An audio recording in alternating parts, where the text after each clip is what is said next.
नमो लोये सौहरिहन्ताणं नमो लोये सौहृदानं नमो लोये सौभागिर्यानं नमो लोये सौज्यायानं नमो लोये सौत्रिकावती सावनं ओंकारमिन्दु संयुक्त नित्यं जयन्ति योगिनः कामदमोक्षदं चैव ओंकाराय नमो नमः मङ्गलं भगवान् मङ्गलं गौतमोऽग्नि मङ्गलं कुञ्कुण्डारि विजेन्द्रमोसुमङ्गलं नमः समरिसाराय स्वानुभूत्या चकास्ते स्वभावाय भवाय सर्वाः विभाव निदाता। स्वामी कार्तिकेय अनुप्रेक्षा શુભચંદ્રાચાર્ય ભગવાનની ટીકા તથા પંડિત જયચંદજી છાબડાના ભાવાર્થ અને ટીકા સહિત આપણે સ્વામી કાર્તિકેય અનુપ્રેક્ષાનો સ્વાધ્યાય કરી રહ્યા છીએ અને એમાં પૂજ્ય ગુરુદેવ કાનજી સ્વામી ઘણું અધ્યાત્મ સમજાવી રહ્યા છે. સ્વામી કાર્તિકેય અનુપ્રેક્ષાના સ્વાધ્યાયમાં અત્યારે 40મી ગાથા 240મી ગાથા નો સ્વાધ્યાય ચાલે છે. લોક ભાવનાની અંદર આચાર્ય ભગવાને ઘણી ગાથા કહી છે અને એમાંની કેટલીક ગાથાઓ કરી છે, કેટલીક બાકી છે. લોક ભાવનાનું સ્વરૂપ સમજાવતા લોકનું સ્વરૂપ પણ સમજાવ્યું, 6 દ્રવ્યનું સ્વરૂપ સમજાવ્યું, જીવ દ્રવ્યનું સ્વરૂપ પણ સમજાવી રહ્યા છે અને એમાં દ્રવ્યાનુયોગની ઘણી મહત્વની વાત આચાર્ય ભગવાને કહી છે. 240મી ગાથા આપણે વાંચનમાં લીધી છે અને તેના ઉપર પૂજ્ય ગુરુદેવ કાનજી સ્વામીએ જે વિસ્તાર કર્યો છે એનો કેટલોક ભાગ આપણે કર્યો છે, શ્રેષ્ઠ ભાગ આજે લઈએ છીએ. તો પહેલા અનુસંધાન પ્રાપ્ત કરીએ. 240મી ગાથામાં એમ કહ્યું કે જીવ આદિ વસ્તુ અન્વય રૂપ સામાન્ય રૂપથી દ્રવ્ય છે અને તે જ વિશેષ રૂપથી પર્યાય છે. દ્રવ્યને પણ અન્વય કહેવાય અને પર્યાયને પણ અન્વય કહેવાય.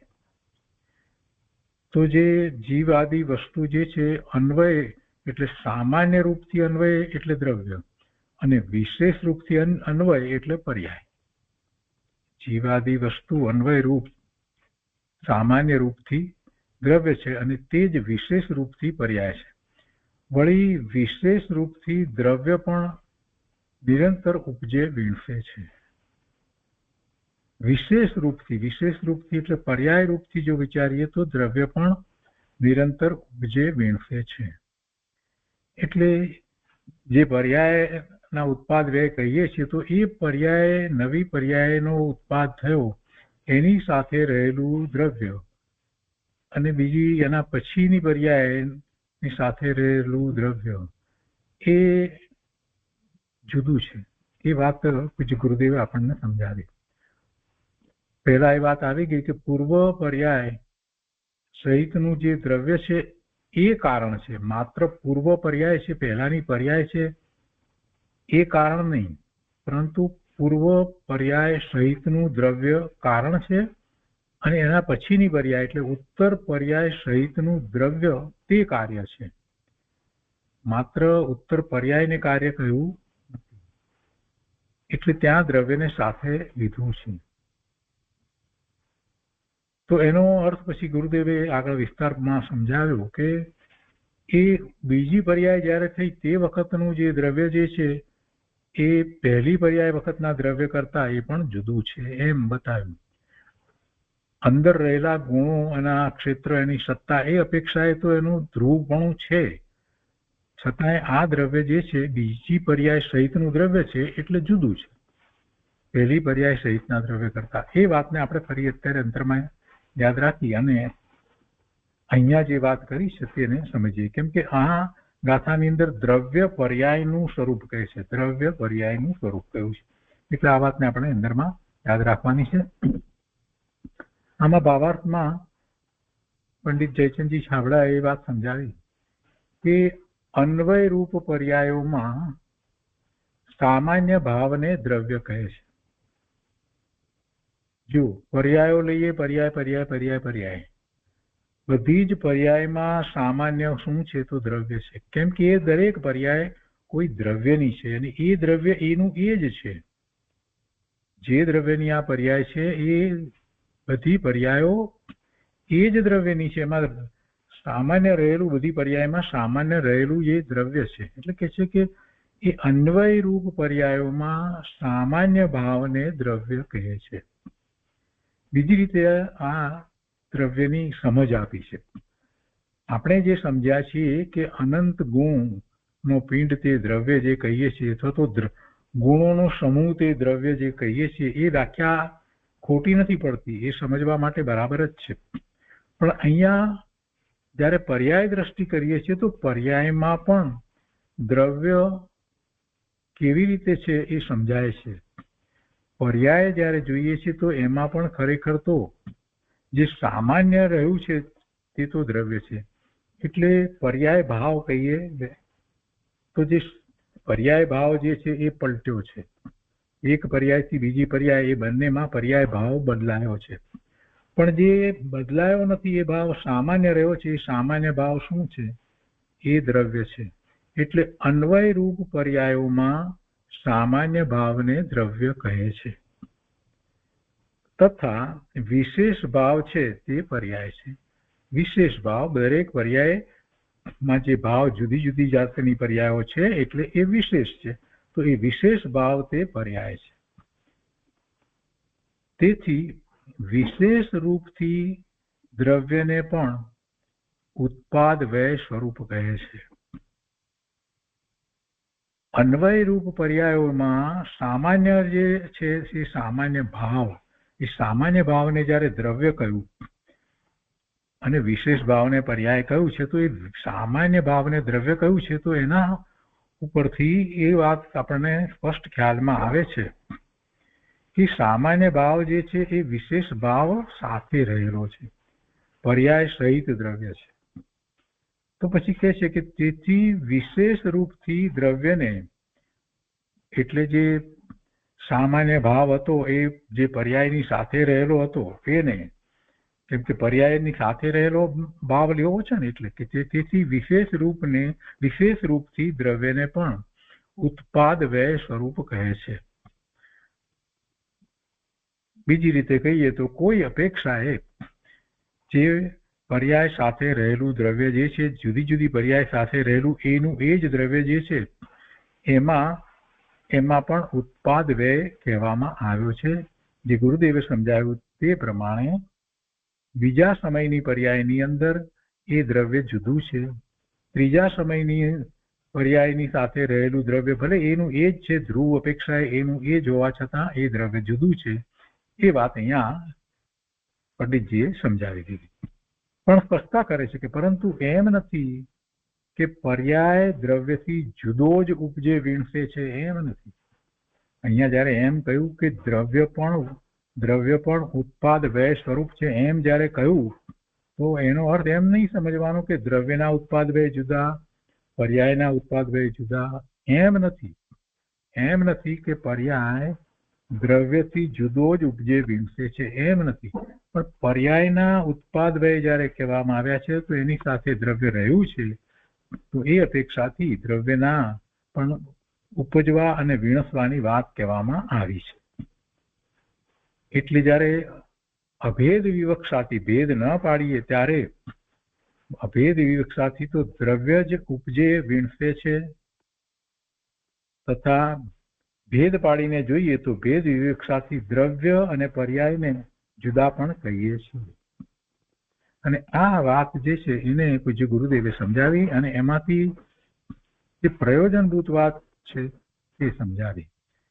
અને એમાં મૂળ વાત એ કરી કે આ ઉપજવું, વીણસવું, પર્યાયનું બદલાવવું જે કંઈ થઈ રહ્યું છે એ બધું એના કારણે થાય છે. એને કોઈ ઉપજાવે છે, બદલાવે છે, પલટાવે છે એવું વસ્તુનું સ્વરૂપ નથી. અને એમાં પછી કેટલાક ઉદાહરણ આપી એને વાતને સ્પષ્ટ કરી કે 370માં પાના ઉપર કાર્તિકે અનુપ્રેક્ષા પ્રવચન ભાગ પહેલો એના 370માં પાના ઉપર અહીંયા ગુરુદેવે વાતને ઉપર લીધી કે વિશેષ રૂપ પર્યાય થવાનો પદાર્થનો જ સ્વભાવ છે, કોઈ બીજાને કારણે તેની પર્યાય થતી નથી. અને ત્યાં પછી એક ઉદાહરણ આપીને વાતને વધારે સ્પષ્ટ કરી કે કપડું સળગ્યું તે કપડાના પરમાણુઓની વિશેષ પર્યાય છે, અગ્નિને લીધે તે પર્યાય થઈ નથી. કેમ કે અગ્નિ જુદું દ્રવ્ય છે અને કપડું જુદું દ્રવ્ય. એક દ્રવ્યને કારણે બીજા દ્રવ્યના પરિણામ થતા નથી. એટલે કપડું સળગ્યું એ કપડાના પરમાણુઓની એ વિશેષ પર્યાય છે અને એ અગ્નિને લીધે તે પર્યાય થઈ નથી. અહીંયા ગુરુદેવ સમજાવે છે કે બીજા દ્રવ્યને કારણે આ દ્રવ્યની પર્યાય બદલે એવું વસ્તુ સ્વરૂપ નથી. અગ્નિના સંયોગનો કપડામાં અભાવ છે, અગ્નિના સંયોગનો કપડામાં અભાવ છે. એટલે અગ્નિ અને કપડું એ બે જુદા દ્રવ્ય છે. કપડાની અંદર અગ્નિ નથી, અગ્નિમાં કપડું નથી. એટલે એક દ્રવ્ય બીજા દ્રવ્યના પરિણામ કરાવે એવો વસ્તુનો સ્વભાવ નથી.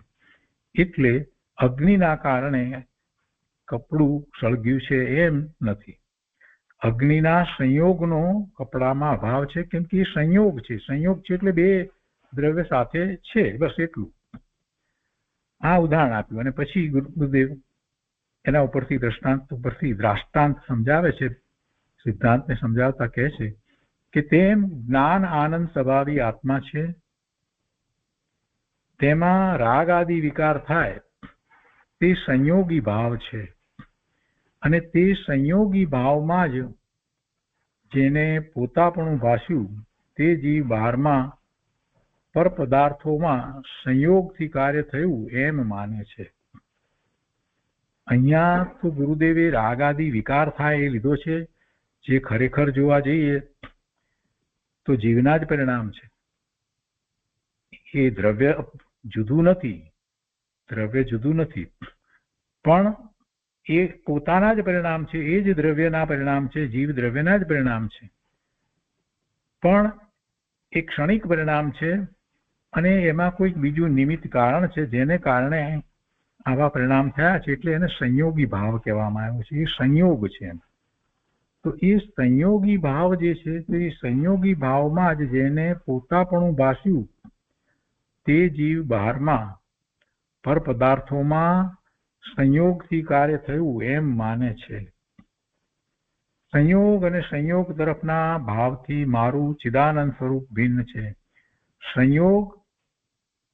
જે સંયોગ આવ્યો છે એમાં બીજા પદાર્થો છે, તો એ મારાથી જુદા છે અને એ તરફનો મારો ભાવ, એ વિકારી ભાવ, શુભ કે અશુભ ભાવ, એ પણ મારાથી જુદા છે. એટલે એમાં ચેતના નથી. એક અપેક્ષાથી એમ કહીએ કે એમાં ચેતના નથી. આત્માના પરિણામ છે એટલે ચેતન છે, શુભાશુભ ભાવ છે એટલે ચેતન છે. પણ સમયસારની અંદર એમ કહી દેવામાં આવ્યું કે બધા જડ છે, એ કર્મજનિત છે એમ કહી અને એને દ્રષ્ટિનો વિષય જે છે તેને ત્યાં સ્પષ્ટ કરવામાં આવ્યો. પણ છતાં એ ભાવ જે છે એ ભાવ તો જીવના છે. એટલે એક અપેક્ષાએ જોઈએ તો આપણને એમ પણ ખ્યાલમાં આવે છે કે એમાં ચેતના જ વ્યાપી રહી છે, પણ એ ભાવ જીવના સ્વભાવને અનુસરીને નથી. એટલે વિકારી ભાવ છે, વિભાવ ભાવ છે. અને એવા ભાવ જે થયા છે તો એમાં બહારમાં કાંઈક બીજા પદાર્થો જે છે એની નિકટતા છે, એનો સંયોગ છે. એટલે આ ભાવ જે છે એને સંયોગી ભાવ કયા છે. અને એ સંયોગી ભાવને પરમાર્થે ગુરુદેવ એમ કહે છે કે એ સંયોગી ભાવ જે છે એ મારાથી જુદા છે. એ સંયોગ તો જુદો છે જ, કેમ કે એમાં તો બીજા પદાર્થો છે, પણ સંયોગ તરફના ભાવથી, એનું વલણ કરવાથી મારું ચિદાનંદ સ્વરૂપ જે છે એ જુદું છે. એટલે સંયોગ તરફ વલણ કરતા થયેલા શુભ અને અશુભ ભાવ જે છે એનાથી મારું જ્ઞાન આનંદ સ્વરૂપ છે તે જુદું છે, ભિન્ન છે, એવું ભાન કરે તો એને સમજાય કે અગ્નિના કારણે કપડું સળગ્યું એ સંયોગ બુદ્ધિ છે, અને એ સંયોગ બુદ્ધિ છે એ સાચી બુદ્ધિ નથી. આ વાત જેને સમજાય, સંયોગ પોતાથી જુદો છે અને સંયોગના લક્ષ્ય થતા પોતાના જ વિકારી ભાવ છે, એ પણ પોતાનો જ્ઞાન આનંદ સ્વરૂપ નથી, એ પોતાનો જ્ઞાન આનંદ ભાવ નથી, એનાથી એ જુદો ભાવ છે. અને એ વાતનું જેને ભાન થયું છે એને તો પછી આ વાત સહેલી થઈ જાય છે કે અગ્નિના કારણે કપડું સળગ્યું એ સંયોગ બુદ્ધિ છે, અને એને એ સંયોગ બુદ્ધિ ચાલી જાય છે, એ સંયોગ બુદ્ધિ રહેતી નથી. એક એક પરમાણુ પોતપોતાના સામાન્ય વિશેષ સ્વભાવ વાળો છે. દરેક પરમાણુ પૂતગળ પરમાણુ તે દ્રવ્ય છે, એમાં પણ ગુણ રહ્યા છે, અને એના જે ગુણ છે તો કેટલાક ગુણ એમાં સામાન્ય છે, બીજા દ્રવ્યોમાં પણ છે એવા જ છે, અને કેટલાક જે છે એના વિશેષ ગુણ છે. તો એવું એ દ્રવ્ય છે. તો એ દરેક પરમાણુ એ સ્વતંત્ર અસ્તિત્વ ધરાવતું અને આનંદ ગુણ સહિત એના ક્ષેત્ર સહિત એ સત્તામાં રહેલું એ દ્રવ્ય છે. તો એ એક પરમાણુને લઈએ તો એક પરમાણુ પોતપોતાના સામાન્ય વિશેષ સ્વભાવ વાળો છે. સામાન્ય સ્વભાવ એટલે એનો દ્રવ્ય સ્વભાવ, અને વિશેષ સ્વભાવ એટલે એનું પરિણમન થાય છે અને પર્યાય થાય છે તે. તો એ પોતાથી જ પરિણમી રહ્યો છે, એનું અસ્તિત્વ પણ પોતાથી છે અને પરિણમી રહ્યો છે. નવી નવી એની પર્યાય થાય છે એ પણ એના પોતાથી જ થાય છે. અને આવું છ દ્રવ્યમાં છે. ગુરુદેવ કહે છે કે સ્વતંત્રતાની દ્રષ્ટિ વગર દ્રવ્ય સ્વભાવની દ્રષ્ટિ થાય નહીં. વસ્તુને જેમ છે તેમ જાણીએ નહીં ત્યાં સુધી મિથ્યાત્વ જાય નહીં. વસ્તુ અસ્તિત્વ અપેક્ષાએ સ્વતંત્ર છે, દરેક દ્રવ્ય એના પરિણમન અપેક્ષાએ સ્વતંત્ર છે, અને પરિણમનની અંદર પણ બે દ્રવ્ય જે છે, એક જીવ દ્રવ્ય અને એક પૂતગળ દ્રવ્ય, એના પરિણમન એના જ હોવા છતાં પણ એ બે જાતના પરિણમન છે. વિભાવ ભાવરૂપ પરિણમન અને સ્વભાવ ભાવરૂપ પરિણમન છે. આટલી વાતને જ્યાં સુધી સમજવામાં ન આવે ત્યાં સુધી સાચા અર્થમાં પરમાર્થે દ્રવ્યનું સ્વરૂપ સમજાતું નથી. એટલે આ વાત તો સિદ્ધાંત તરીકે સ્વીકારવી જ પડે. દરેક દ્રવ્ય સ્વતંત્ર છે એટલે અસ્તિત્વ અપેક્ષાએ, દરેક દ્રવ્યનું પરિણમન સ્વતંત્ર છે, દરેક દ્રવ્ય પરિણમે છે, એની પર્યાય થાય છે, અને નવી નવી પર્યાય થાય છે. ઉત્પાદ ને વ્યય એ પર્યાયના છે. એ વખતે ધ્રુવ વસ્તુ કાયમ એક સરખી રહે છે. એ છ દ્રવ્ય નું એવું પરિણમન થાય છે. એ પરિણમન કોઈ બીજું દ્રવ્ય અન્ય દ્રવ્ય કરાવતું નથી. વળી બે દ્રવ્ય પૂતગળ અને જીવ દ્રવ્ય એમાં જે પરિણમન થાય છે એ બે પ્રકારના પરિણમન થાય છે, કેમ કે એનામાં એવી યોગ્યતા પડી છે. એક વિભાવ ભાવરૂપ પરિણમન અને એક સ્વભાવ ભાવરૂપ પરિણમન. સ્વભાવ ભાવરૂપ પરિણમન એટલે એના જે ગુણો છે એને અનુસરીને થતું પરિણમન, એ સ્વભાવ ભાવરૂપ પરિણમન છે. અને બીજું જે પરિણમન થઈ રહ્યું છે એ વિભાવ ભાવરૂપ પરિણમન છે. એમાં જીવને માટે એનું લક્ષ્ય પર તરફ છે ત્યારે એને વિભાવ ભાવરૂપ પરિણમન છે, અને પૂતગળને માટે એ પરમાણુ જે છે એ બીજા પરમાણુ સાથે સ્કંદમાં જોડાયો છે, તો એ સ્કંદનું પરિણમન એ વિભાવ ભાવરૂપ પરિણમન છે. પણ જ્યારે વિભાવ ભાવરૂપ પરિણમન છે ત્યારે પણ એનું મૂળ દ્રવ્ય તો એવું જ છે, અને અંદરમાં એના ગુણો એવા ને એવા જ છે, અને ગુણોનું ભવન જે છે એ પણ એવું જ એક રૂપ થઈ રહ્યું છે. તો હવે પછી પ્રગટ ગુણના પરિણમનની વાત આવશે, એટલે આટલી વાતને બરાબર ધ્યાનમાં રાખવી. હવે અહીંયા ગુરુદેવ આગળ સમજાવે છે કે કોઈ કહે કે અમને પ્રત્યક્ષ દેખાય છે ને હાથને લીધે લાકડી ઊંચી થઈ. લાકડી આમ ઊંચી થાય તો એવું તો ચોખ્ખું દેખાય છે કે હાથને લીધે લાકડી ઊંચી થઈ, અથવા તો બીજું કે સુથારે ટેબલ બનાવ્યું, આવું પ્રત્યક્ષ અમને દેખાય છે. ને તમે એમ કહો કે એક દ્રવ્ય બીજા દ્રવ્યનું કાર્ય નથી કરતું, તો આ કેવી રીતે બને? બે ચોખ્ખું સ્પષ્ટ દેખાય છે. લાકડી જુદી છે, હાથ જુદો છે, અને હાથથી લાકડી ઊંચી થાય છે, આવું તો સ્પષ્ટ દેખાય છે. અથવા તો જે કંઈ પેલું સુથાર બનાવે છે તો એ સુથાર ટેબલ બનાવ્યું, સુથાર જુદો ટેબલ જુદું નહીં બનાવી રહ્યો છે, આવું પ્રત્યક્ષ અમને દેખાય છે અને આપ કહો છો કે એક દ્રવ્ય બીજા દ્રવ્યનું કાર્ય કરે નહીં, તો એનું શું સમજવું? તો એનું સમાધાન આપતા ગુરુદેવ કહે છે, તેનો ઉત્તર કે પહેલા નક્કી કરો કે પ્રત્યક્ષ તો જ્ઞાન છે. પેલા એમ કહું કે અમને પ્રત્યક્ષ દેખાય છે, તો કે પ્રત્યક્ષ શું છે? પહેલા તો તમે જે કહો છો પ્રત્યક્ષ શબ્દ પ્રયોગ કર્યો, તો પ્રત્યક્ષ શું છે? તો કે પ્રત્યક્ષ તો જ્ઞાન છે. પ્રત્યક્ષ તો જ્ઞાન છે અને તે જ્ઞાનનો નિર્ણય કર્યા વગર સંયોગનું યથાર્થ જ્ઞાન થાય નહીં. કેમ કે અહીંયા જે છે લાકડી ઊંચી થઈ છે અને હાથથી લાકડી ઊંચી થઈ છે, એમ જે જુઓ છો એ તો સંયોગ છે, એ તો સંયોગ છે. એટલે ગુરુદેવ પહેલા તો એ સમજાવવા માંગે છે કે પહેલા તો તમે સમજો કે શું સંયોગ છે, સંયોગ શું છે અને એક દ્રવ્યનું પરિણમન શું છે. તો સંયોગી પરિણમન જે છે અને દ્રવ્યનું યથાર્થ પરિણમન જે છે, એ બેમાં ફેર શું છે એ સમજવા માટે પહેલા તો આ વાતને નક્કી કરો કે પ્રત્યક્ષ તો જ્ઞાન છે. પહેલા નક્કી કરો કે પ્રત્યક્ષ તો જ્ઞાન છે અને તે જ્ઞાનનો નિર્ણય કર્યા વગર સંયોગનું યથાર્થ જ્ઞાન થાય નહીં. સંયોગનું યથાર્થ જ્ઞાન થાય નહીં એટલે કે સંયોગ જે છે એનું જ્ઞાન જે છે એ મિથ્યા થાય. એ સંયોગમાં એ પોતાપણાનો ભાવ એમાં સ્થાપી દે છે, સંયોગમાં એ પોતાપણું કરી બેસે છે, એટલે સંયોગનું યથાર્થ જ્ઞાન થતું નથી. એટલે પેલા જ્ઞાનનો સાચો નિર્ણય થવો જોઈએ. જ્ઞાનનો નિર્ણય કર્યા વગર સંયોગનું યથાર્થ જ્ઞાન થાય નહીં. પ્રત્યક્ષપણું પરને લીધે નથી. જ્યારે પ્રત્યક્ષની વાત કરીએ છીએ તો એનો અર્થ જ એ થાય છે પ્રત્યક્ષપણું જે છે એ પરને લીધે નથી, પણ જ્ઞાન પોતે પ્રત્યક્ષ સ્વરૂપે પરિણમ્યું છે, તો એને પ્રત્યક્ષ કહેવામાં આવે છે. પરને લીધે ન હોય ત્યારે પ્રત્યક્ષ જ્ઞાનને પ્રત્યક્ષ કહેવામાં આવે. અને પ્રત્યક્ષપણું એ જ્ઞાનમાં છે, પ્રત્યક્ષપણું બીજે ક્યાંય નથી. એની સંધિ છૂટી પાડી છે તો પ્રતિ અક્ષ એટલે પોતાના આત્મા ની સમક્ષ જે છે સીધું પોતાના આત્માથી જે સીધું થાય છે તે પ્રતિ અક્ષ, સીધું જ પોતાના આત્માથી થાય એને પ્રત્યક્ષ કહેવામાં આવે છે. એવો શાસ્ત્રમાં એનો અર્થ કરવામાં આવ્યો છે.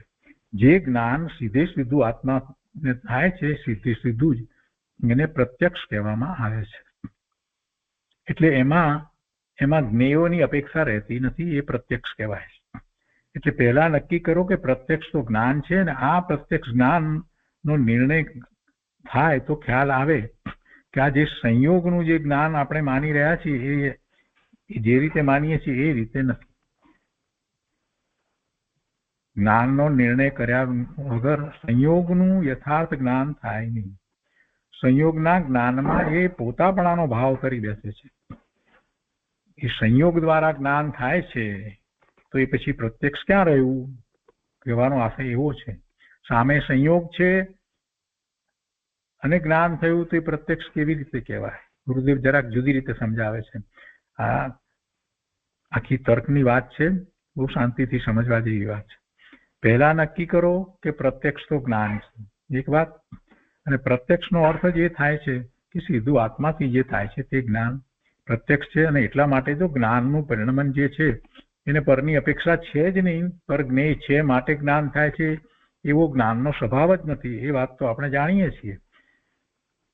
એટલે એમ જ્ઞાનનો નિર્ણય કરીએ નહીં ત્યાં સુધી સંયોગનું યથાર્થ જ્ઞાન થાય નહીં. હવે જ્યારે જ્ઞાનનો આવો નિર્ણય કર્યો છે તો પછી સંયોગનું જ્ઞાન થાય ત્યારે આપણને ખ્યાલ આવે છે કે આમાં તો બીજો પદાર્થ સામે રહ્યો છે, એ પરિણમી રહ્યો છે ને આ બધું ભેગું થઈ અને જે છે એને આપણે સંયોગ કહીએ છીએ. ત્યારે એ સંયોગ છે એમ યથાર્થ જ્ઞાન થયું. પ્રત્યક્ષપણું પરને લીધે નથી. પ્રત્યક્ષપણામાં પરની વાત હોતી જ નથી, તો પછી એ પ્રત્યક્ષ રહેતું નથી. પણ જ્ઞાન પોતે પ્રત્યક્ષ સ્વરૂપે પરિણમ્યું છે.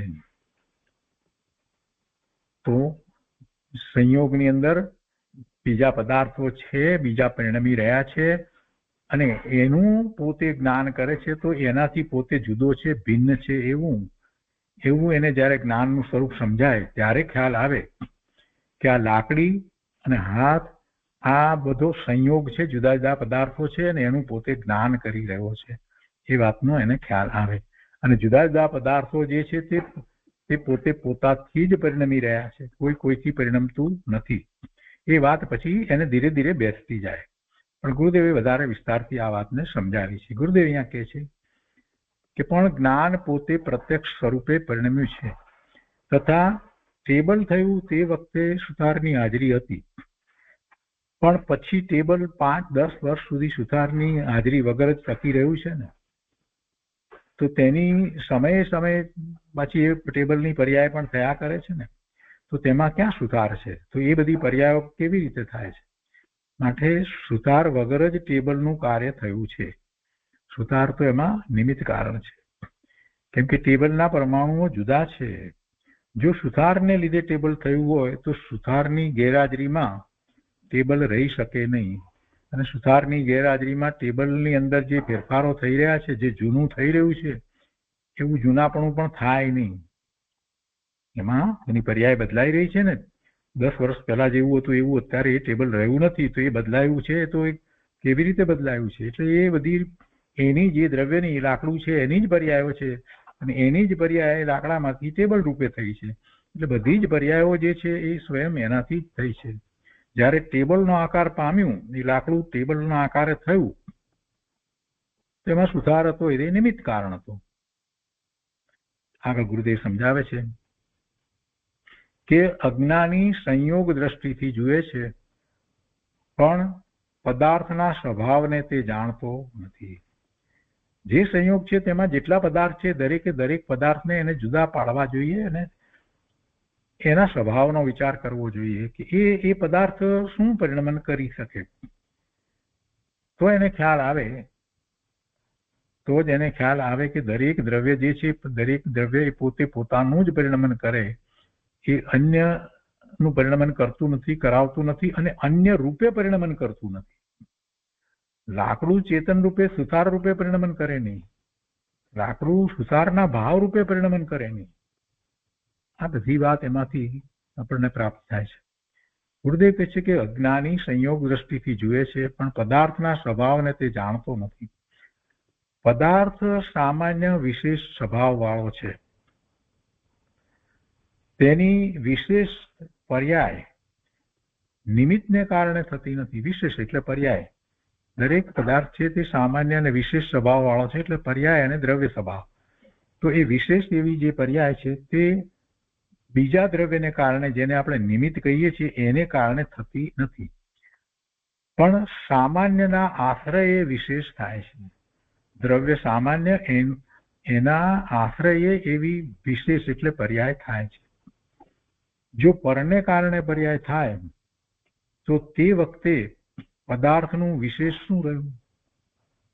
પરના કારણે જો પર્યાય થતી હોય તો પછી એ પદાર્થનું વિશેષ શું રહ્યું? તો પછી પેલા પર જેવી પર્યાય થાય, એમ તો બનતું નથી. અગ્નિએ પાણીને ઊનું કર્યું એમ જેણે માન્યું, તેણે આત્માને પરનો કરતા માન્યો છે. એટલે કે જેને આ માન્યું છે, અગ્નિએ પાણી ઊનું કર્યું છે એમ માન્યું છે, એને તો અગ્નિ જુદી અને પાણી જુદું એનું ભાન નથી. જે પરિણામ જે થયા એ પાણીના થયા છે, એ અગ્નિના પરિણામ નથી. ઊનું પાણી કે ઠંડુ પાણી એ પાણીના પરિણામ છે. તો એ વાત એને તો માની નથી. એ સાદી સરળ વાત પણ માની નથી. માત્ર અગ્નિ એ વખતે નિમિત્ત કારણ હતું એટલું જ, પણ પરિણામ કોના બદલાયા? પરિણામ તો પાણીના બદલાયા છે ને. એમાં એવી યોગ્યતા છે, ગરમ અને ઠંડા રૂપે થવાની યોગ્યતા કોની છે? એ પાણીની યોગ્યતા છે. અને એ સમયે એની એ યોગ્યતાને કારણે એની પર્યાય ગરમ થઈ છે, અને પછી પર્યાય બદલીને ઠંડી પણ થશે. તો જ્યારે એવું થાય છે તો એ વખતે ઉચિત નિમિત્ત હોય તો અગ્નિ એ ઉચિત નિમિત્ત છે. પાણી ઊનું થયું એમાં, પણ એથી કરીને અગ્નિએ પાણીને ઊનું કર્યું છે એમ વસ્તુ સ્વરૂપ નથી. અને આ રીતે જે માને છે એ તો આ સિદ્ધાંતની વાતને સમજી શકશે, પણ એ એમ જે માનતો નથી, સ્વીકારતો નથી, અને જેને સંયોગ બુદ્ધિ છે કે અગ્નિના સંયોગે પાણી ગરમ થયું એટલે અગ્નિને જ એનું કારણ માને છે, જે નિમિત્ત કારણ છે એને જ એનું કારણ માને છે, એવી જેની બુદ્ધિ છે એ તો પછી આત્માને પરનો કરતા માનવાનો જ છે. આત્માને એ પરનો કરતા માનશે જ.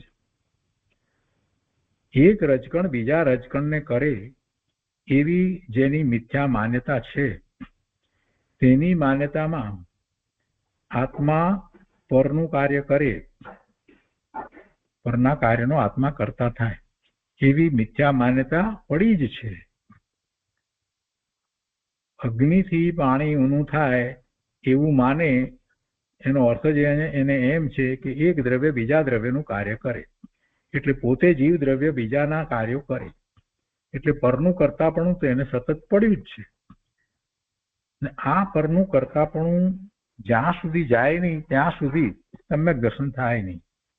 કેમ કે પરનું કરતાપણું છે એટલે દરેક સમયે એનો ઉપયોગ તો અત્યારે બહારમાં જ છે. તો બહારમાં જે પદાર્થોને જુએ છે ત્યાં એમાં કંઈક ફેરફારની બુદ્ધિ કર્યા કરે છે. એટલું જ નહીં, પણ એ પોતાને આનંદ આપે, સુખ આપે એવું સમજી, હિતકારી છે એમ સમજી અને પણ એ વર્તે છે. એટલે એનો અર્થ એ થયો કે પર છે એ પોતાના પરિણામ પણ કરે છે. પોતે પરના પરિણામ કરે અને પર જે છે એ પોતાને આનંદ આપે, એટલે એ પર એ પોતાના પરિણામ કરે. આ બુદ્ધિ તો રહે જ છે. પરનું કરતાપણું કેમ છોડવું એનું કારણ તો સમજવું જોઈએ ને. કેમ આટલી બધી વાર ગુરુદેવે વાત કરી હજારો વખત કે ભાઈ પરનું કરતા તું નથી, એ વાતનો સ્વીકાર કર. એનું રહસ્ય શું છે? એનું રહસ્ય એટલું છે કે જ્યાં સુધી પરનું કરતાપણું છે તો એનો અર્થ એ થયો કે પોતે પરના કાર્યો કરી શકે છે અને પર છે એ પોતામાં ફેરફાર કરી શકે છે.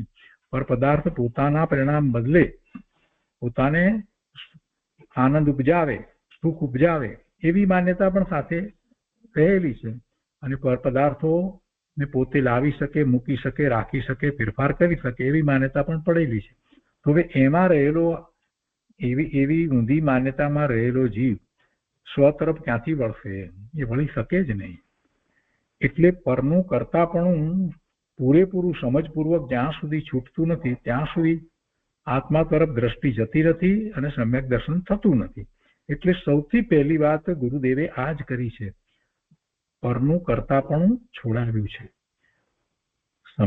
સમયસારની અંદર પણ પરનું કરતાપણું છોડાવ્યું છે. ક્રમબદ્ધ પર્યાયની અંદર પણ પરનું કરતાપણું છોડાવ્યું છે. સર્વજ્ઞને માનીએ છીએ અને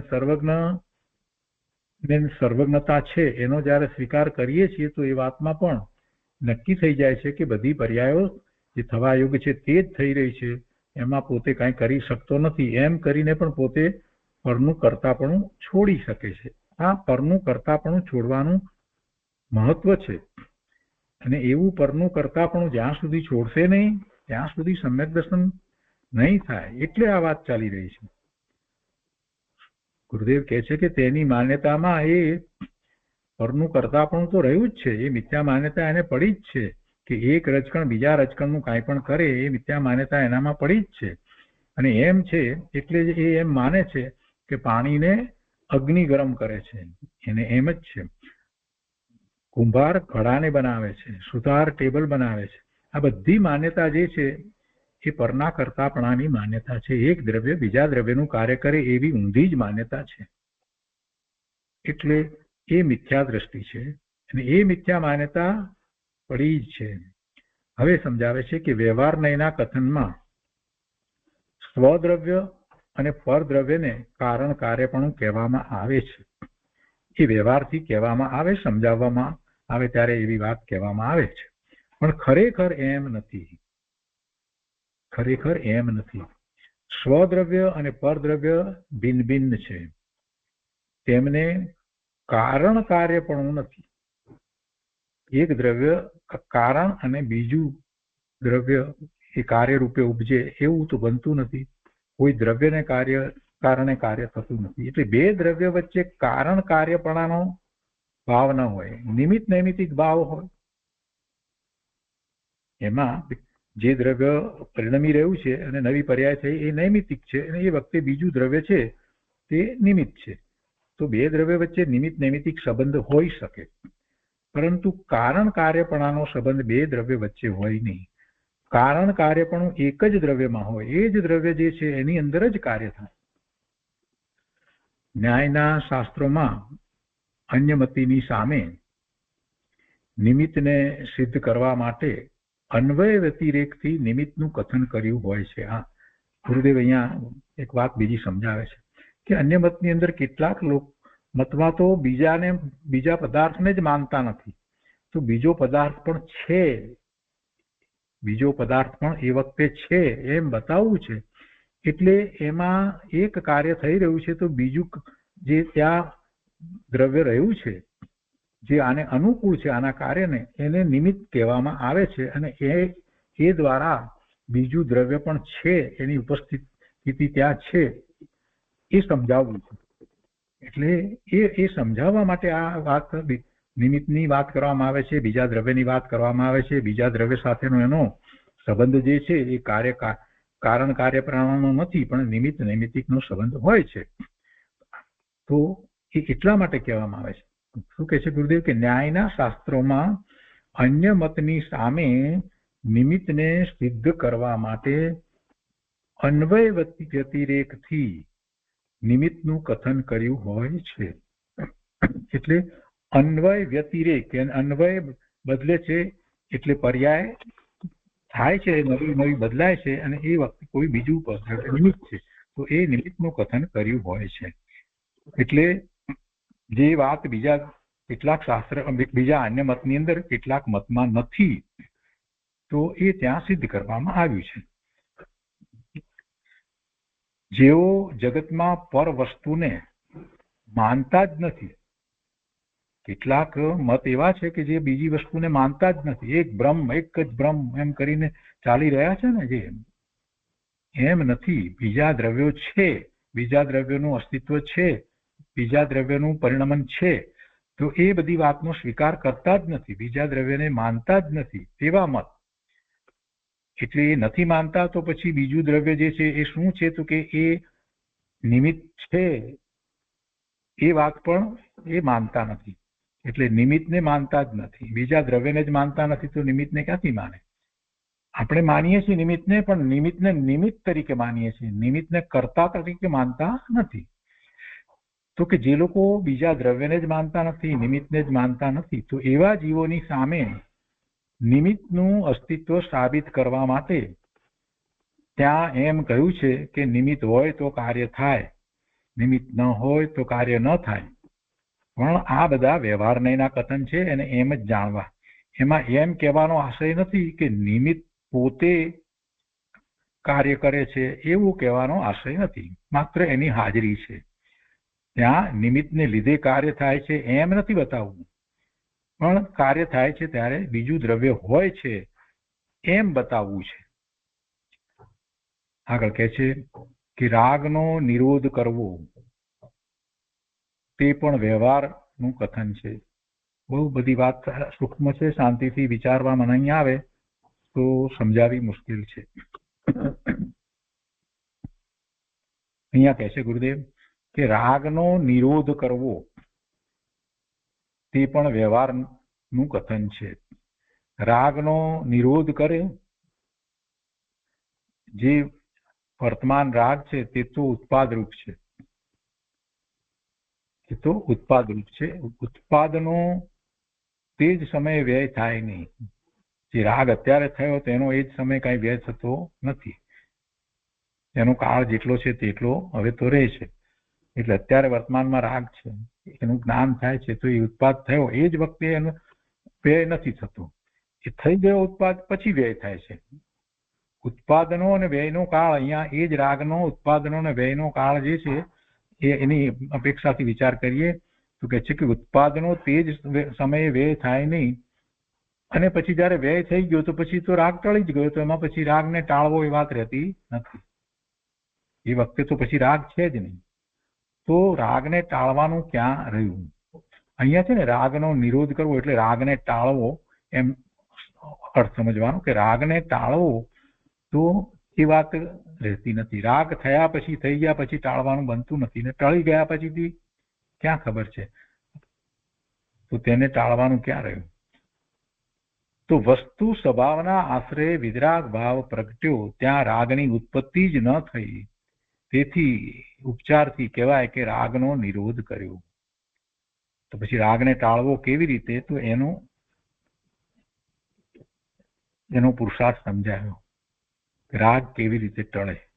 વિતરાગ ભાવ થયો એટલે રાગ ભાવ ન હોય. એક સમયમાં બે ભાવ હોય નહીં. વિતરાગ ભાવ હોય તો રાગ ભાવ હોય જ નહીં. એટલે વસ્તુ સ્વભાવના આશ્રય વિતરાગ ભાવ પ્રગટે તો ત્યાં રાગની ઉત્પત્તિ જ ન થઈ, તેથી એમ કહેવાય કે રાગનો નિરોધ કર્યો. તો એ રાગનો નિરોધ કર્યો એ ઉપચારથી કહેવાય છે. ખરેખર તે સમયે રાગની ઉત્પત્તિ જ થઈ નથી. હવે ત્યાં એક બીજી વાત પણ થાય, તો તમે કેમ માની લો કે એ વખતે નહીંતર રાગની જ ઉત્પત્તિ થવાની હતી? તમને પહેલેથી ખબર છે? એવું તો કહી શકાતું નથી. અને તમે પછી એને રોક્યો. એટલે ગુરુદેવ એ વાતને પણ સમજાવે છે કે રાગ થવાનો હતો અને રોક્યો એમ તો છે નહીં. આપણને ક્યાં ખબર છે? રાગ થવાનો હતો અને રોક્યો એમ તો નથી. પણ પોતે જ્યારે સ્વભાવના આશ્રય વિતરાગ ભાવ પ્રકટ કરે છે એટલે રાગ ઉત્પન્ન ન થયો એટલે રાગનો નિરોધ કર્યો એમ કહેવાય. એ નાસ્તિનું કથન છે. અસ્થિપૂર્વક તો પોતે સ્વભાવ ભાવે થયો એ જ મહત્વનું છે, અને એ જ ધર્મ છે, એ જ પરમાર્થ છે, એ જ પરમાર્થ છે. અને પછી ઉપચારથી એમ કહેવાય કે રાગ અટક્યો, રાગ ટળ્યો અથવા તો રાગનો નિરોધ કર્યો. એ બધા નાસ્તિના કથન છે. અસ્થિપૂર્વક તો એ પોતે સ્વભાવ ભાવે થયો, વિતરાગ ભાવે થયો, એ વાત છે. એટલે ગુરુદેવ એક બીજી દલીલ કરીને પણ સમજાવે છે કે ખરેખર તે સમયે રાગની ઉત્પત્તિ થઈ નથી ને રાગ થવાનો હતો અને રોક્યો એમ નથી. એ જ પ્રમાણે અશુભથી બચવા માટે શુભ આવ્યો એમ કેવું તે પણ ઉપચારનું કથન છે. જેમ પેલા શુદ્ધ ભાવ વખતે એને રાગ ટળ્યો એવી જ રીતે એ પણ કથન સમજ્યું. આગળ કહે છે કે જેને ગણધરદેવ નમસ્કાર કરે છે એવા ભાવલિંગી સંતો, કુંકુંદાચાર્ય, શ્રી કાર્તિક સ્વામી વગેરેની ગંભીર વાણી છે તે પરમેષ્ઠી હતા. તેમના કહેવાનો આશય નહીં સમજનારા નિશ્ચય વ્યવહારનો ઊંધો અર્થ કરે છે. અહીંયા પહેલી વાત એક સમજી લેવા જેવી છે કે જેને ગણધરદેવ નમસ્કાર કરે છે એવા ભાવલિંગી સંતો, કુંકુંદાચાર્ય, કાર્તિક સ્વામી વગેરે, તો કંઈક ગણધર ભગવાન આમને નમસ્કાર કરતા તો એવો અર્થ નથી થતો. પણ ગણધર ભગવાન પણ નમસ્કાર મંત્ર બોલે છે. ગણધર ભગવાન નમસ્કાર મંત્ર બોલે છે તો એમાં આચાર્યને નમસ્કાર આવી જાય છે, ઉપાધ્યાયને નમસ્કાર આવે છે, મુનિને નમસ્કાર આવી જાય છે. કેમ કે એ ત્રણેય પદ જે છે એમાં તો સાતમા છઠ્ઠા ગુણસ્થાનની જ દશા છે. અને એમાં સાતમા છઠ્ઠા ગુણસ્થાનમાં રહેલા એ મુનિ હોય, ઉપાધ્યાય હોય કે આચાર્ય હોય કે ગણધર હોય, એ બધા સાતમા છઠ્ઠા ગુણસ્થાનની દશામાં રહેલા છે. અને ગણધર ભગવાન નમસ્કાર મંત્ર બોલે છે તો એમાં એ પંચ પરમેશ્વરીને નમસ્કાર કરે છે તો એમાં 3 પદ છે એને નમસ્કાર આવી જાય છે. એટલે એ અપેક્ષાથી વાત કરીશ. જેને ગણધરદેવ નમસ્કાર કરે છે એવા ભાવલિંગી સંતો, કુંકુંદાચાર્ય, શ્રી કાર્તિક સ્વામી વગેરેની ગંભીર વાણી છે તે પરમેષ્ઠી હતા. તેમના કહેવાનો આશય નહીં સમજનારા નિશ્ચય વ્યવહારનો ઊંધો અર્થ કરે છે. વિશેષમાં ઉત્પાદ વ્યય થાય છે ત્યાં પર્યાય અપેક્ષાથી અભેદપણું જોતા દ્રવ્ય પણ ઉત્પાદ વ્યય રૂપ થાય છે. આ વાત છે. પર્યાય અપેક્ષાથી જોઈએ ત્યારે દ્રવ્ય પણ ઉત્પાદ વ્યય રૂપ થાય છે. પણ એકલું દ્રવ્ય ઉત્પાદ વ્યય રૂપ જુદું થાય છે અને પર્યાય જુદી થાય છે એમ કહેવાનો આશય નથી. સામાન્યપણું પર્યાયથી સર્વથા ભિન્ન નથી. એટલા માટે જે સામાન્ય દ્રવ્ય સામાન્ય છે, પર્યાય સહિત છે અને એમાં ઉત્પાદ વ્યય થાય છે અને વસ્તુ ધ્રુવપણે કાયમ રહી છે. એટલે જુદું પાડીએ ત્યારે એમ કહીએ છીએ કે બદલાયું છે તો પર્યાય જ બદલાય છે. પણ અભેદ અપેક્ષાથી જોઈએ તો એમ કહેવાય કે દ્રવ્ય પણ ઉત્પાદ વ્યય રૂપ થાય છે. સામાન્યપણું પર્યાયથી સર્વથા ભિન્ન નથી. સામાન્ય ગુણમાંથી પર્યાય સમય સમયે નવી થાય છે. હવે એક આગળ બીજી વાત આવે છે. સામાન્ય દ્રવ્ય સામાન્ય જે કહીએ છીએ એમાં એ ગુણોનો સમૂહ છે. તો એમાં ગુણમાંથી પર્યાય સમયે સમયે નવી થાય છે. શુભ વિકલ્પથી કે નિમિત્તથી સમ્યક દર્શન પ્રગટતું નથી. એટલે નવી નવી પર્યાય જે ગુણની થાય છે, તો સમ્યક દર્શન જે થયું તો એ શ્રદ્ધા ગુણની પર્યાય જે થઈ, તો કે છે કે એ શ્રદ્ધા ગુણની જે પર્યાય થઈ તો એ કોઈ શુભ વિકલ્પથી કે નિમિત્તથી થતી નથી. સમ્યક દર્શન પ્રગટ થયું તો એ શુભ વિકલ્પથી કે નિમિત્તથી થયું નથી, પણ અનંત ગુણ મૂર્તિ એવા દ્રવ્યની અભેદ દ્રષ્ટિથી સમ્યક દર્શન આદિ ધર્મ શરૂ થાય છે. ત્યારે દ્રષ્ટિ તો અભેદની કરવાની છે. એમ નથી કે માત્ર પોતાના શ્રદ્ધા ગુણની દ્રષ્ટિ કરે એટલે શ્રદ્ધા ગુણનું પરિણમન એને પ્રગટ થઈ જાય, એવું વસ્તુ સ્વરૂપ નથી. કેમ કે ગુણો જે રહ્યા છે દ્રવ્યની અંદર, એ બધા એક સાથે રહ્યા છે. કોઈ ગુણ એક એક નથી કે એક ગુણનું પરિણમન એમ નથી. બધા ગુણોનું પરિણમન થાય છે, અનંત ગુણનું પરિણમન થાય છે. એક સમયમાં દરેક ગુણનું પરિણમન લઈએ તો અનંત પર્યાય એક સમયમાં દ્રવ્યની છે. તો એ રીતે 240મી ગાથા અહીંયા પૂરી થઈ. હવે આગળ 241મી ગાથા માં ગુણનું સ્વરૂપ કહે છે એ લઈએ.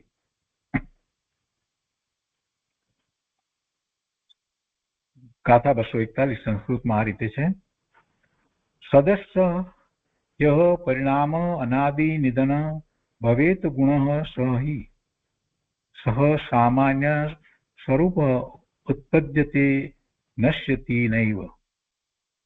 એના અર્થમાં કહે છે કે દ્રવ્યનું જે પરિણામ ભાવ સદસ્ય અર્થાંત પૂર્વ ઉત્તર બધી પર્યાયમાં સમાન હોય, અનાદિ નિધન હોય, તે જ ગુણ છે અને તે સામાન્ય સ્વરૂપથી ઉપજતો વિણસતો નથી. ગુણની વ્યાખ્યા કરી છે. એક અપેક્ષાએ આપણને એમ લાગે કે આ તો ઘણી અઘરી વ્યાખ્યા કરી છે. આપણે જૈન સિદ્ધાંત પ્રશ્નોત્તર માળામાં ગુણ કોને કહેવાય એ સમજ્યા છીએ.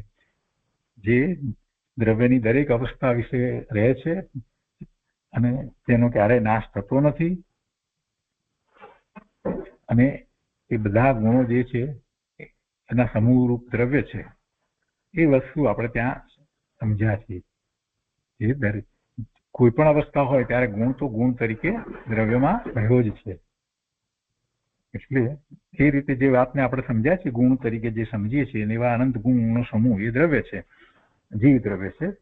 દરેક દ્રવ્ય જે છે એ ગુણોનો સમૂહ છે. તો અહીંયા ગુણની વ્યાખ્યા શું કરી છે, કઈ રીતે કરી છે? કેમ કે અહીંયા આખું પરિણમન લઈ અને વ્યાખ્યા કરી છે ને.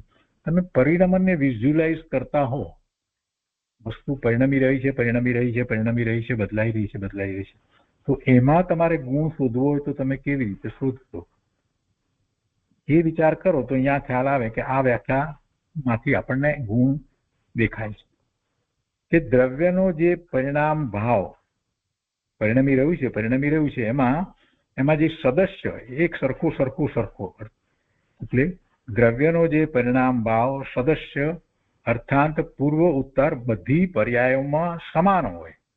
બધી પર્યાયોમાં એક સદસ્ય એક જ સરખો જે ભાવ રહે એ, અને બીજું શું છે એ એક વાત, અને બીજું અનાદિ નિધન હોય, જેની આદિ પણ હોય નહીં અને જેનો નાશ પણ હોય નહીં, એવો જે ભાવ જે છે એ ગુણ છે.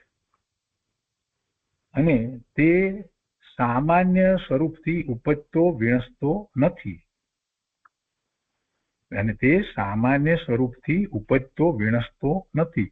ગુણની અંદર ઉપજવું વિણસવું એમ થતું નથી. પણ ગુણનું પણ પરિણમન છે. આ નવો ગુણ ઉપજે ને નવી અને વિણસે નાશ પામે એમ ગુણોનું કાંઈ થતું નથી, એમ અહીંયા બતાવ્યું. તો આ રીતે આ ગુણની વ્યાખ્યા જુદી રીતે કરવામાં આવી. શું કહ્યું કે દ્રવ્યનો જે પરિણામ ભાવ સદસ્ય અર્થાંત પૂર્વ અને ઉત્તર બધી પર્યાયોમાં સમાન હોય, અનાદિ નિધન હોય, તે જ ગુણ છે અને તે સામાન્ય સ્વરૂપથી ઉપજતો વિણસતો નથી. ભાવાર્થમાં પંડિતજી એ વાતને સમજાવે છે. આપણે ગુણની વાત કરી રહ્યા છીએ અહીંયા. ગુણ તો કહે છે કે જેમ જીવ દ્રવ્યનો ચેતન ગુણ, જીવ દ્રવ્યનો જે ચેતન ગુણ તેની સર્વ પર્યાયોમાં મોજૂદ અનાદિ નિધન છે. એટલે જીવની બધી પર્યાયની અંદર આ ચેતન ગુણ જે છે એ મોજૂદ છે, હોવાપણે રહેલો છે, અનાદિ નિધન છે, એની કોઈ આદિ નથી અને એનો કોઈ નાશ નથી, અનાદિ નિધન છે. તે સામાન્ય સ્વરૂપથી ઉપજતો વિણસતો નથી.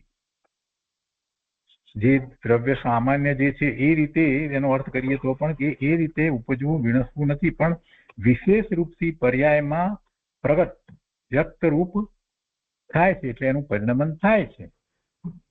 પણ સામાન્યપણે તો જે ગુણ છે તે ગુણ જ રહે છે, જ્ઞાન તો જ્ઞાન રૂપે જ રહે છે, અને છતાં પરિણમન તો જ્ઞાન ગુણનું પરિણમન છે. એટલે જે વિશેષ રૂપથી પર્યાયમાં વ્યક્ત રૂપ પ્રગટ રૂપ થાય જ છે, એટલે ગુણ છે તો એનું પરિણમન થાય જ છે. તો એવો એ ગુણ છે, એને ગુણ કહેવામાં આવે છે. અને તેવી રીતે બધાય દ્રવ્યોમાં પોતપોતાના સાધારણ, સામાન્ય તથા અસાધારણ વિશેષ ગુણો સમજવા. બે પ્રકારના ગુણો છે, સાધારણ અથવા સામાન્ય ગુણ જે કહીએ છીએ તો 6 દ્રવ્યની અપેક્ષાએ કે જે 6 દ્રવ્યમાં છે તો એને સામાન્ય અથવા સાધારણ ગુણ કહીએ છીએ, અને વિશેષ એટલે અસાધારણ કે જે બીજા દ્રવ્યમાં નથી, જે લક્ષણ રૂપ ગુણ છે તે. પણ આખી વાતને કેટલી સરસ રીતે સમજાવી દીધી કે જે સર્વ પર્યાયોમાં હોવાપણે મોજૂદ છે, વળી એ નવો ક્યારે એની ઉત્પત્તિ થઈ નથી, અનાદિ નિધન છે, ગુણની ઉત્પત્તિ થતી જ નથી, કે ગુણનો નાશ પણ થતો નથી, ગુણ ગુણ તરીકે રહ્યો જ હોય. બે વાત. અને ત્રીજી વાત, તે સામાન્ય સ્વરૂપથી ઉપજતો વિણસતો નથી, પણ વિશેષ રૂપથી પર્યાયમાં વ્યક્ત રૂપ પ્રગટ, પર્યાયમાં પ્રગટ થાય જ છે, પ્રગટ થાય જ, એટલે એનું એવું ભવન તો થાય જ, અને એની પર્યાય પ્રગટપણે પણ થાય. અંદરમાં ભવન ચાલી રહ્યું છે અને બહારમાં જોઈએ તો વિશેષ રૂપથી પર્યાયમાં પ્રગટ રૂપ થાય જ છે, વ્યક્ત રૂપ થાય જ છે. એવો એ ગુણ છે, એને ગુણ કહેવામાં આવ્યું છે. અને ગુણો બે પ્રકારે કહેવામાં આવ્યા છે, સામાન્ય અને વિશેષ. તો આ 241મી ગાથા છે, એની ઉપર પૂજ્ય ગુરુદેવે જે વિસ્તાર કર્યો છે તે આપણે લઈએ છીએ. ગુરુદેવ કહે છે કે ઉત્પાદ વ્યય અનિત્ય અને વિસદૃશ્ય છે. આ વાત પહેલા આવી ગઈ છે, ફરીથી યાદ કરાવીએ. ઉત્પાદ અને વ્યય. ઉત્પાદ વ્યય એ પર્યાયમાં છે, એટલે એનો અર્થ જ એ છે કે ઉત્પાદ વ્યય થયો, જે વસ્તુ પહેલા જે પર્યાયનો ઉત્પાદ થયો છે એ પર્યાય એક સમય માટે રહી અને બીજા સમયે પર્યાય બદલાઈ ગઈ, એટલે એ નિત્ય તો રહી નહીં, એટલે અનિત્ય છે. એક વાત, ઉત્પાદ વ્યય છે તે અનિત્ય છે. બીજું વિસદૃશ્ય છે, એક સરખું નથી. એક પર્યાય પહેલાની પર્યાય અને બીજી પર્યાય બે જુદી જુદી છે. ભલે એક દેવી આપણને સ્થૂળપણે દેખાય પણ છતાંય બંને જુદી છે, વિસદૃશ્ય છે. એટલે ઉત્પાદ વ્યય અનિત્ય અને વિસદૃશ્ય છે.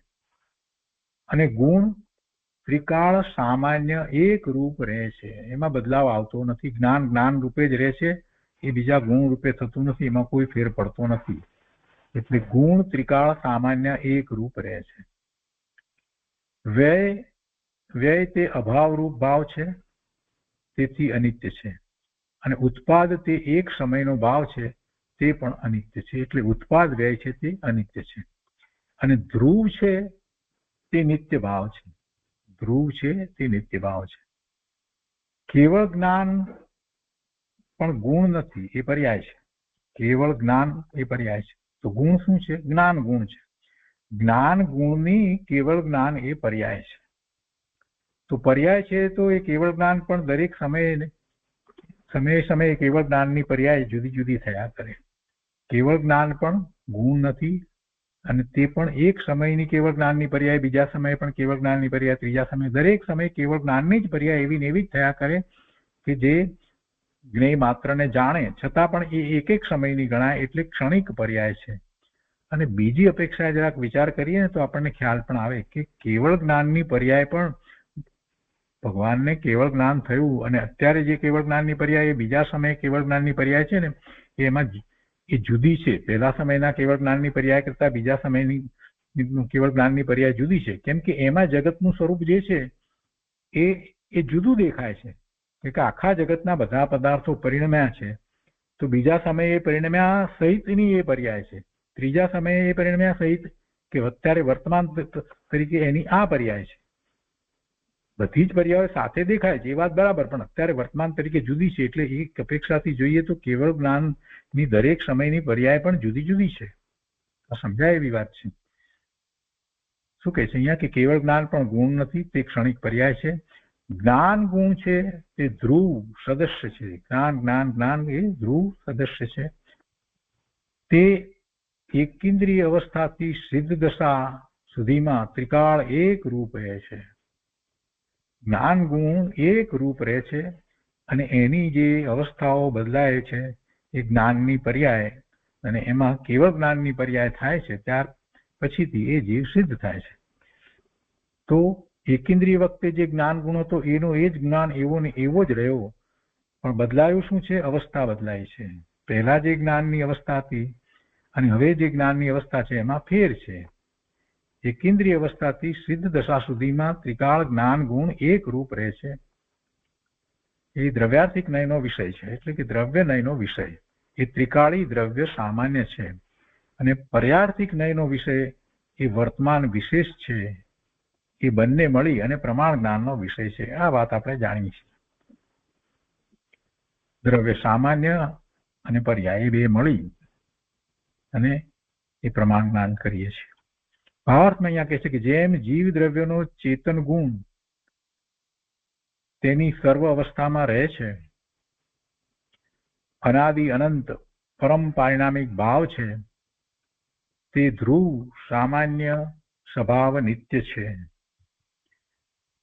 તેને ઉત્પાદ વ્યયની પણ અપેક્ષા નથી. ધ્રુવ સામાન્ય સ્વભાવ નિત્ય છે, તેને ઉત્પાદ વ્યયની પણ અપેક્ષા નથી. બધા ગુણ ગુણપણે સામાન્ય પારિણામિક ભાવ છે અને ગુણનું વિશેષપણું થવું તે પર્યાય છે. એટલે ગુણની પર્યાય. ગુણની પર્યાય કહીએ છીએ ત્યારે એ દરેક ગુણની એક એક પર્યાય છે, પણ એ કઈ આપણે જુદી પાડી શકતા નથી. એ આખું જે પરિણમન જે છે એને આપણે દ્રવ્યની પર્યાય કહીએ છીએ, પણ વાસ્તવમાં દરેક ગુણની પર્યાય હોય છે. જેમ કે શ્રદ્ધા ગુણની પર્યાય, જ્ઞાન ગુણની પર્યાય, ચારિત્ર ગુણની પર્યાય, એમ બધા ગુણની પર્યાય આપણે જે કહીએ છીએ, પણ એ છેવટે એ દ્રવ્યની જ પર્યાય છે. દ્રવ્યની એનાથી જુદી કોઈ પર્યાય હોતી નથી. એટલે ગુણનું વિશેષપણું થવું તે પર્યાય છે. અને પંચાસ્તિકાય ગાથા 61માં કહે છે કે કુવમ સંગમ સહાવમ અત્તા કત્તા સગસ્વ ભાવસ્વ સ્વસ્ય ભવનમ સ્વભાવ. એનો અર્થ કર્યો છે અહીંયા કે વિભાવ પણ પોતાનો પર્યાય સ્વભાવ છે, તે પોતા વડે કરાયેલ છે. ગુણ છે તે ત્રિકાળ છે, તે સર્વ અવસ્થામાં વ્યાપે છે અને ગુણમાં ફેરફાર થતો નથી. સામાન્ય એક રૂપે રહે છે, પણ પર્યાય વિશેષથી સમયે સમયે પરિવર્તન થાય છે. અને થાય તેને બીજો કોણ કરે અને ન થાય તો તેને કોણ કરે? આવું વસ્તુનું સ્વરૂપ છે. એટલે ગુરુદેવ કહે છે કે નય દ્રષ્ટિના યથાર્થ જ્ઞાન વિના અને આવી સ્વતંત્રતાના જ્ઞાન વિના ત્યાગી થઈ જાય તે સાચી પરંપરા નથી. દીક્ષા લઈ લે તે સાચી પરંપરા નથી. પરંપરા તો એવી છે કે પ્રથમ દ્રવ્યાનુયોગ અનુસાર શુદ્ધ ઉપદેશ દ્વારા સમ્યક દ્રષ્ટિ થવું જોઈએ અને પછીથી એવી દીક્ષા વગેરે ગ્રહણ કરી શકાય છે. તો એનો કેટલોક ભાગ છે આજે આપણે પૂરો કરીએ છીએ અહીંયા કે ખરેખર પરંપરા તો એવી છે કે પ્રથમ દ્રવ્યાનુયોગ અનુસાર શુદ્ધ ઉપદેશ દ્વારા સમ્યક દ્રષ્ટિ થવું જોઈએ. સમ્યક દર્શન થયા પછીથી એ દીક્ષા અંગીકાર કરે એ બરાબર કહેવાય. પાત્રતા વિના ગુરુગમ મળે નહીં અને ગુરુગમ વિના સત્ય સમજાતું નથી. કહ્યું છે કે અનંત કાળમાં સત્પુરુષની સેવા નથી કરી. સત્પુરુષને સેવા નહીં એટલે શું? એનો અર્થ એ છે કે પોતાની પાત્રતા નહોતી, તેથી નિમિત્તનો આરોપ પણ ના આવ્યો. એટલે એવા નિમિત્ત મળ્યા નહીં એમ કહેવાય. નિમિત્તનો આરોપ ના આવ્યો એટલે એમ પોતાની પાત્રતા નહોતી એટલે પછી એમ કહેવાય કે અનંત કાળમાં એને સત્પુરુષની સેવા નથી કરી, એટલે એને ગુરુગમ વિના જ્ઞાન થયું નહીં. પણ વાસ્તવમાં તો એની પોતાની જેવી યોગ્યતા પાત્રતા હતી નહીં, એને એવો પુરુષાર્થ કર્યો નહીં. એટલે રુચિપૂર્વક સત સાંભળ્યું નથી. રુચિપૂર્વક સત સાંભળ્યું નથી. પરિચય તથા સેવા કરેલ નથી. પોતાની પાત્રતા વિના સત નિમિત્ત મળ્યું હોવા છતાં તે નિમિત્ત કારણ પણ ન કહેવાયું. નિમિત્ત કારણ તો ત્યારે જ કહેવાય કે પોતાનું એવું કાર્ય થાય તો એ નિમિત્ત કહેવાય. સત નિમિત્ત મળ્યું એટલે કે એવી વાણી વગેરે મળ્યા, જીનવાણી મળ્યા, પણ પોતે એવો પુરુષાર્થ ન કર્યો, એવું કાર્ય ન થયું, તો પછી એને નિમિત્ત કેવી રીતે કહેવાય? એટલે પોતાની પાત્રતા વિના સત નિમિત્ત મળ્યું હોવા છતાં તે નિમિત્ત કારણ પણ ન કહેવાયું. સ્વતંત્રતા સમજે તો સાચું જ્ઞાન થાય. જીવ, પરમાણુ વગેરે દ્રવ્યમાં ગુણ છે. જીવમાં પણ ગુણ છે અને પરમાણુમાં પણ છે, બધા દ્રવ્યની અંદર ગુણ છે. તે અપ્રગટ શક્તિ સામાન્ય રૂપ કાયમ રહે છે. એ શક્તિ રૂપે કાયમ રહે છે, એ બદલતા નથી. અને તે પર્યાયમાં વિશેષ રૂપે વ્યક્ત એટલે પ્રગટ રૂપ થાય છે, એટલે ગુણની પર્યાય. એવું ગુણનું સ્વરૂપ છે ને એવો ગુણ છે. છ દ્રવ્યમાં પોતપોતાનો સાધારણ, સામાન્ય તથા અસાધારણ વિશેષ ગુણ સમજવું. જ્ઞાન ગુણ ત્રિકાળ એવો ને એવો છે. નિગોદ અવસ્થામાં જ્ઞાન ઓછું વ્યક્ત છે, તેથી ત્યાં જ્ઞાન ગુણ ઘણો પુષ્ટ છે. અને કેવળ જ્ઞાન પર્યાય પૂર્ણ રૂપ પ્રગટ થઈ ત્યાં અંદર ગુણની શક્તિ ઓછી થઈ ગઈ, કેમ કે ગુણ પર્યાયમાં આવી ગયો.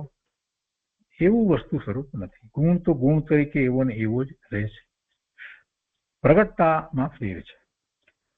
ચેતનના બધા ગુણ ચેતન છે. અચેતન દ્રવ્યના બધા ગુણ અચેતન છે. ચેતન એટલે જીવના બધા ગુણ ચેતન છે અને અચેતન દ્રવ્યના બધા ગુણ અચેતન છે. આ રીતે જે વાત કરવામાં આવે છે એ એક અપેક્ષાથી છે, પણ વાસ્તવમાં બીજી અપેક્ષા એવી રીતે છે કે ચેતનના બધા ગુણ ચેતન નથી. માત્ર ચેતના છે, જ્ઞાન દર્શનની ચેતના એ જ ચેતન છે, કેમ કે એના એ જ જાણે છે. બીજા ગુણો કઈ જાણતા નથી. સુખ ગુણ, શાંતિનો ગુણ, આ બધું જે છે એ કઈ પોતે જાણવા વાળા નથી. એટલે એ વાત અહીંયા લીધી છે કે ચેતનના બધા ગુણ ચેતન છે, અચેતન દ્રવ્યના બધા ગુણ અચેતન છે. એ એક અપેક્ષાની વાત છે. બીજી અપેક્ષા એમ વાત છે કે જીવ દ્રવ્યમાં જ જ્ઞાન દર્શન ગુણ તે ચેતન અને તે સિવાયના બીજા બધા ગુણો અચેતન છે, કેમ કે તે સ્વપરને જાણતા નથી. સુખનો ગુણ, શાંતિનો ગુણ, સ્વચ્છતા, નિર્મળતા, ભવ્યતા, પ્રભુતા, આ બધા ગુણો જે છે એ બધા એકબીજાને જાણતા નથી, સ્વને પણ જાણતા નથી. જ્યારે જ્ઞાન દર્શન જે છે તે જ જાણવા વાળો છે. એટલે જ્યારે જીવ દ્રવ્યની વાત કરતા હોઈએ ત્યારે જે ચેતન છે એ જ્ઞાન દર્શન છે, અને એ સિવાયના બીજા બધા ગુણ જે છે એ સ્વપરને જાણતા નથી. એટલે કોઈ અપેક્ષાથી એને અચેતન કહેવાય છે. પણ સામાન્ય વાત કરતા હોઈએ ત્યારે એમ કહીએ છીએ કે જીવ દ્રવ્ય તો એ જીવ દ્રવ્ય ચેતન છે અને બીજા બધા 5 દ્રવ્યો છે તે અચેતન છે. તો એ રીતે ગુરુદેવે અહીંયા કેટલુંક અધ્યાત્મ સમજાવ્યું છે. આજનો સ્વાધ્યાય અહીંયા સુધી રાખીએ છીએ અને આ ગાથા ઉપર એના પછીના દિવસે જે વિસ્તાર કરવામાં આવ્યો છે એ આપણે આવતા સ્વાધ્યાયમાં લઈશું.